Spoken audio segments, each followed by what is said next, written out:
pritong saging for breakfast.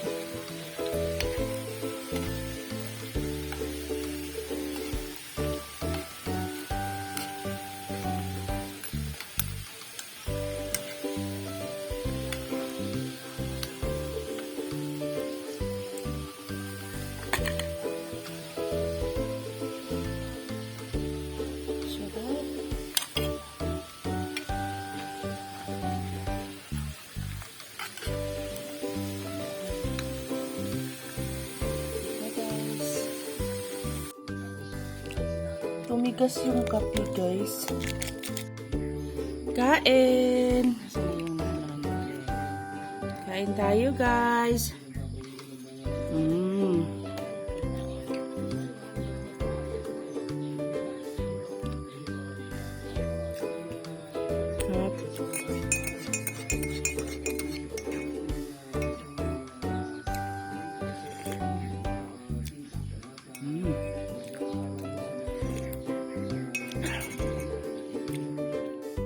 Fresh flower arrangement.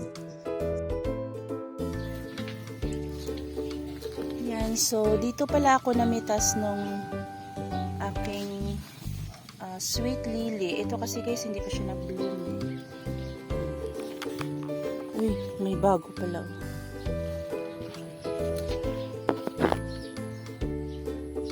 So, tapos ito yung violet na chrysanthemum. So, mayroon kaming chrysanthemum ngayon guys. Violet, white, and yellow. So, tatlong color na siya. Ayan. Ang ganda no? Sobrang ganda. Request naman ng kapatid ko, padadamihin daw talaga. So, madami na siyang mga saha-saha dyan. So, i-ano ko siya. Gawin kong seedling.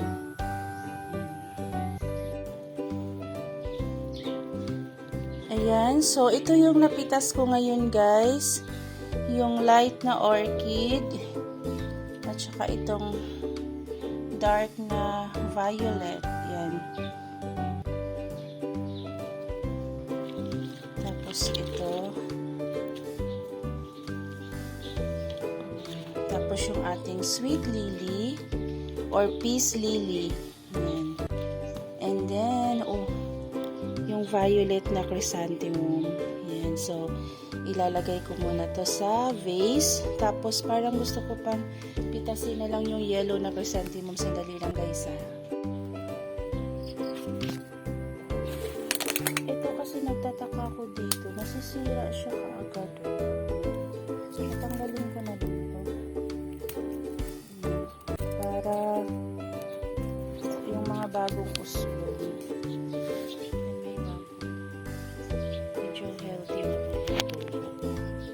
Ito, hindi ko muna tatanggalin kasi sobrang ganda.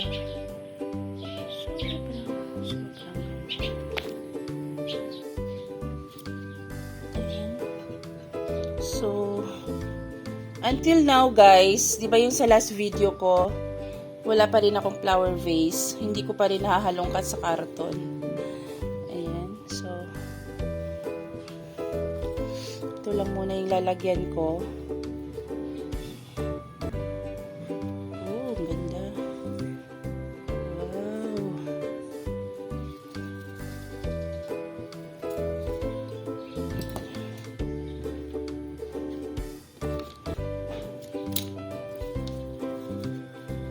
Ang ganda nito.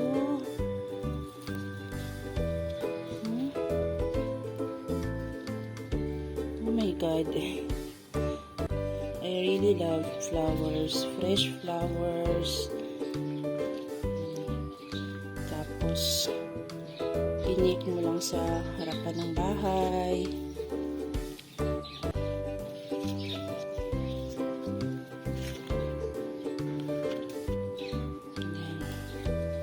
Ganda pala tong peace lily. Padadamihin ko to. Ayan! Wow! Oh my God, nakaka-happy. Ayan. Plus yung super happy kasi pinitas lang sa garden. Ayan guys, oh.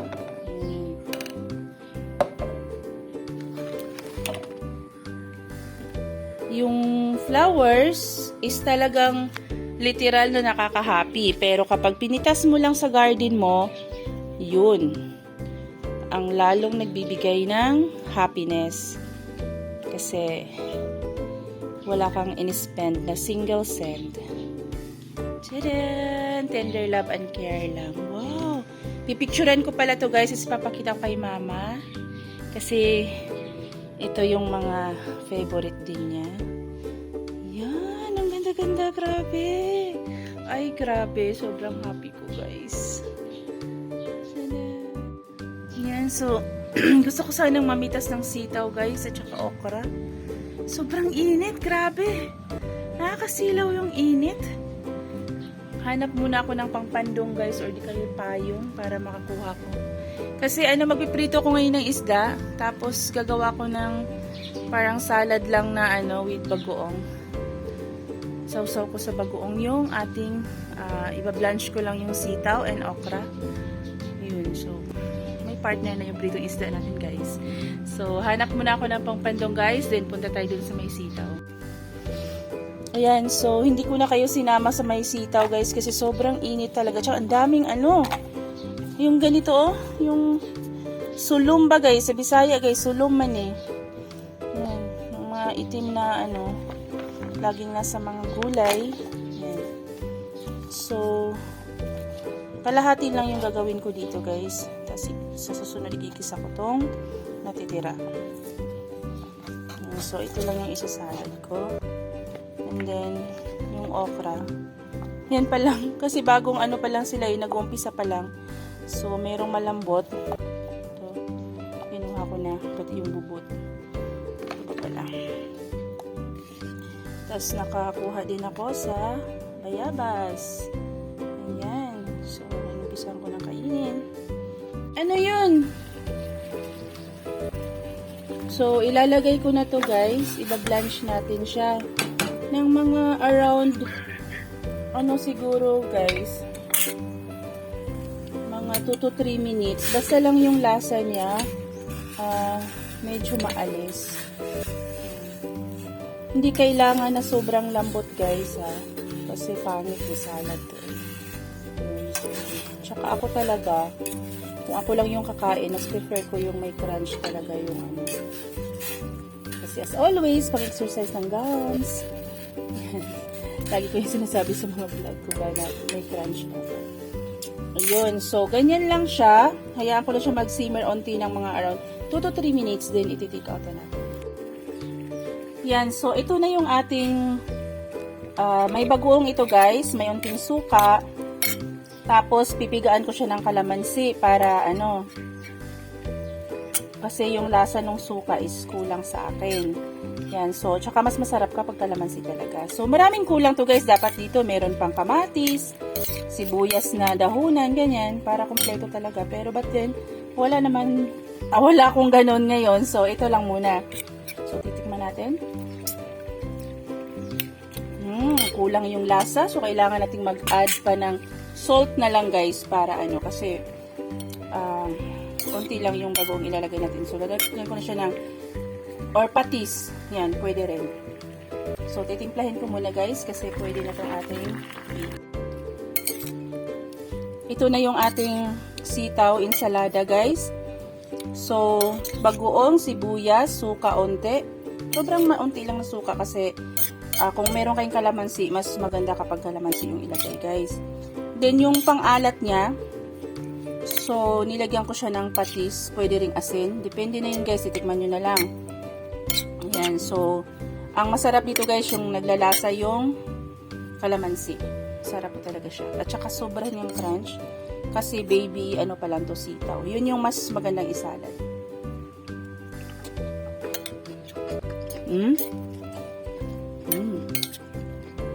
Sarap.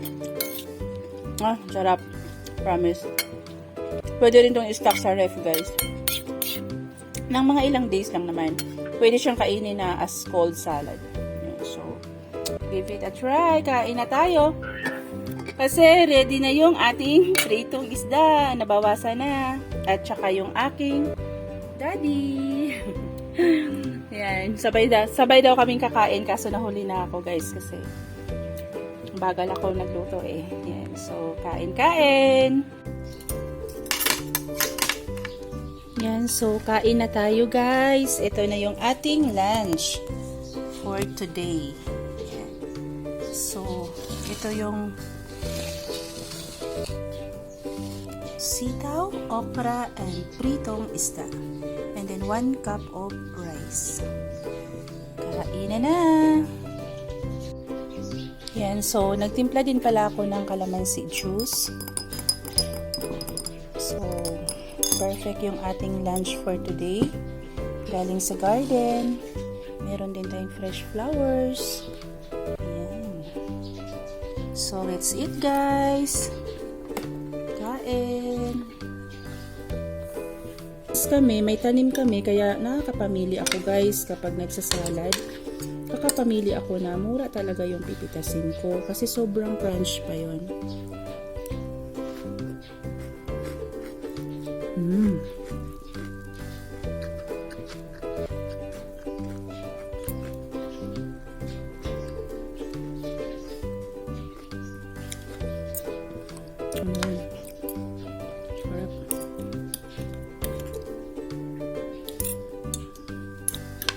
So, dito naman sa ilalagay nyo, choice nyo na rin yun guys kung paano gusto nyo timpla, kung manamis-namis, lagyan nyo ng sugar, or kaya manghang, lagyan ng sili, ganun.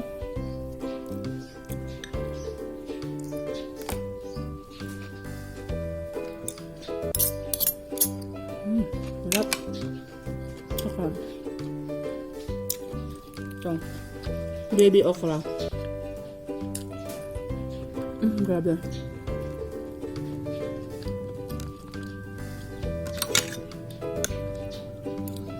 Mas masarap kainin tong maliliit na okra. Since madami yung tanim ni mama, kapag mga ganito na siguro kalalaki, ganito, tatanggalin ko na. Para talaga, sure na malambot lang.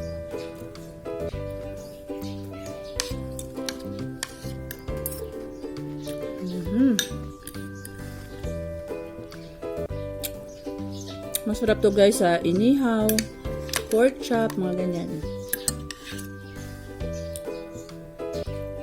Sarap.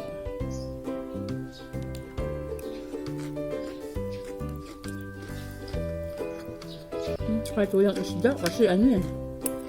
Yung lasa din ng bagoong. Pero since nabawal pa ako sa bagoong ngayon, so, unti lang yung nilagay ko. Basta lang meron siyang lasa. Ayan. Kahit pwede na tayo sa mga anong pagkain, guys, hinahinay din kasi delikado rin, diba?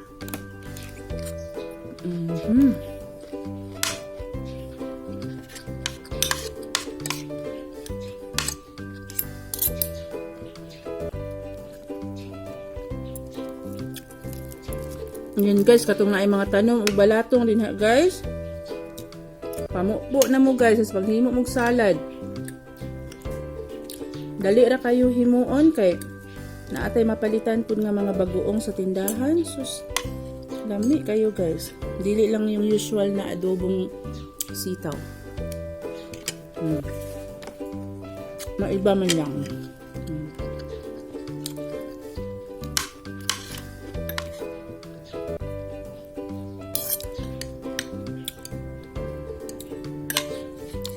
Ayan, so mayong udto sa tanan, no? So, thank you so much guys sa pagsama niyo sa akin sa pag-prepare na naman ni ate ng aking lunch. And kumain na rin kayo guys. So, sana lahat ng pagkain na kinakain natin will give nourishment to our body and mind. So, thank you guys sa blessing. Dahan salamat. God bless us all. And please don't forget to subscribe to my channel and comment, like, and share, and tap the notification bell. Thank you so much. Hi guys! Thank you for watching my vlog. Dahil salamat. Hinaot nga, tuloy-tuloy pa rin kayo na manonood sa mga videos ko. Yan, so sana maging okay na rin si ate para tuloy-tuloy na rin yung kukuha pagka-capture ko ng mga ganap ko dito sa bahay. Ganon, yung mga simpleng luto ko as always. Pero masarap naman guys, promise. And then, yung mga kaganapan ko dito sa aming bahay na para ngayon pa lang napapagod na ako nung nakita ko na sobrang dami kong lilinisin sa paligid. Ano. But then anyways, yun. So, at least, thankful ako kasi bumubuti na yung pakiramdam ko. Meron pa rin akong iniinom na gamot, but still, okay na ako guys. I claim it. So, kaya go lang tayo sa life natin, sa ating pang-araw-araw na buhay. And laging thankful kay God sa mga blessing na dumarating, sa mga panibagong umaga na dumarating sa atin. So, napakalaking blessing po yun. Yan, so, and then, sana ipagdasal nyo rin din po yung magulang ko guys na maging okay na rin si Papa. Yun, so minsan nakikita nyo siya sa mga nakaraan kong videos, but din ngayon wala po sila dito sa amin guys. Nandun po siya sa bahay ng kapatid ko sa ibang probinsya kasi nagagamot po siya. Yun, so sana maging okay na rin siya, though gumaganda na rin yung pakiramdam niya, marami ng pagbabago, yung nakakapagsalita na siya ng maayos, ganyan. Masasabi na niya yung kung ano yung masakit sa kanya, yun. Pero still, need pa rin talaga siya ng more, healing.